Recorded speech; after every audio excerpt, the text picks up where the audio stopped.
in honor of the life and the distinguished military career of the fallen general who lost his life not just while in office, but in active military duty, the nation will observe a period of 3 days of mourning commencing tomorrow, the 19th of April, 2024.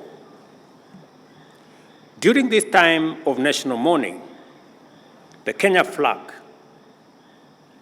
the Kenya Defense Forces flag, the East African Community flag, and flags of all formations of the military shall fly at half-mast in the Republic of Kenya and in Kenya missions abroad.